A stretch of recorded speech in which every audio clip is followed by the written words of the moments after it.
大家好，欢迎收看联合国周报，我是主持人鲍嫣然。近期，选举这个词已经成为了全球所关注的焦点，多项民主选举活动已经成为了现在进行时，这样的变革也正席卷全球各地。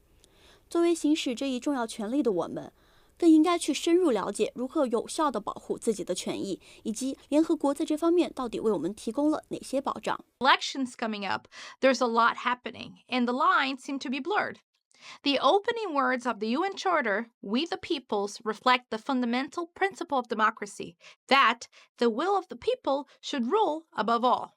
The UN promotes good governance, monitors elections, and supports civil society to make democratic institutions stronger and more accountable. The UN also ensures self-determination in decolonized countries and assists in the drafting of new constitutions in post-conflict nations. I know that was a lot of information, but would you like to learn more? You can go to news.un.org and search democracy. 接下来，我们将与 UN Weekly 的主持人 Conor Lennon 一道与 New Democracy 的 Lain Walker 和联合国开发计划署的治理主管 Sarah Lister 去了解选举背后的运作机制以及保护措施。And I think recent surveys have said that 2 out of 3 people say that their voices, they don't think that their voices are heard in political systems. And I think that's part of the reason that we see in many places this so-called backlash against democracy, that we have formal systems in place and yet people feel that their voices are not being heard. So citizens' assemblies, citizen juries are one way, I think, as Ian says, which is complementary to formal processes of representative democracy.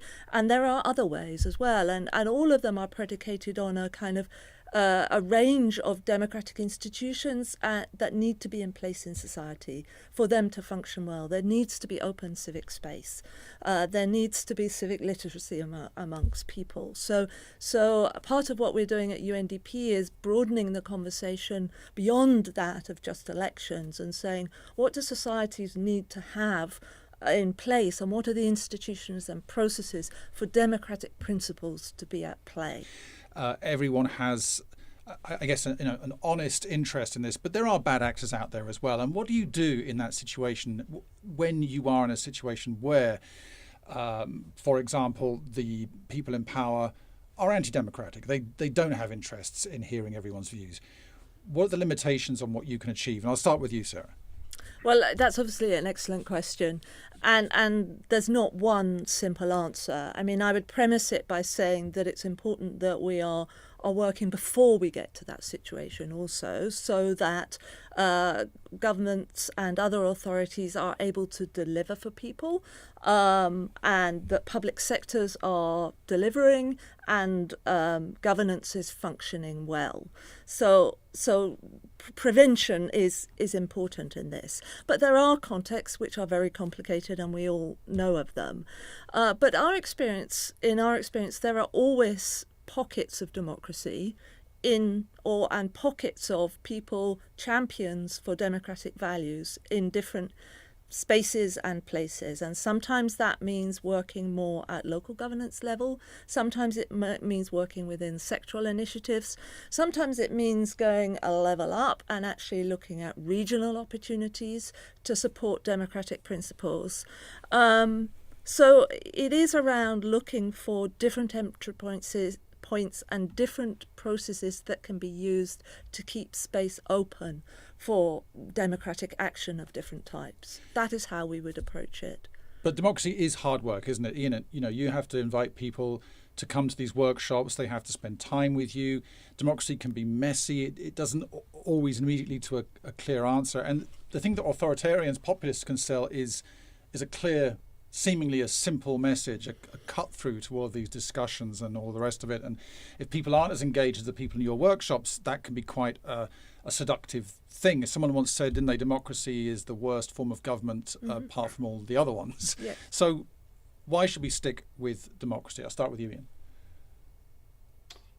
Why should we stick with it? Because people want to have a say in the decisions that affect their lives. And that's the unifying piece. Malawi is one of the poorer countries on earth. I live in Australia, in one of the wealthier countries on earth. And what I see in people's response is the same thing. I want to have a say. People are capable if we give them the opportunity. And citizens' assemblies, kind of like the criminal jury, are a format where your decision matters. Now, of course, there can be barriers to participation. And Conor, you mentioned bad actors.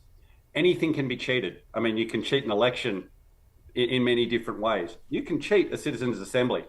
And the defence is to have a very simple set of principles where if it is breached, that those looking at it can tell.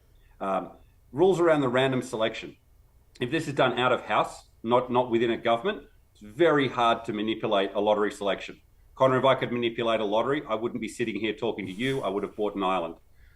On the information side, of course, you can curate only one side of an argument and push it down people's throat.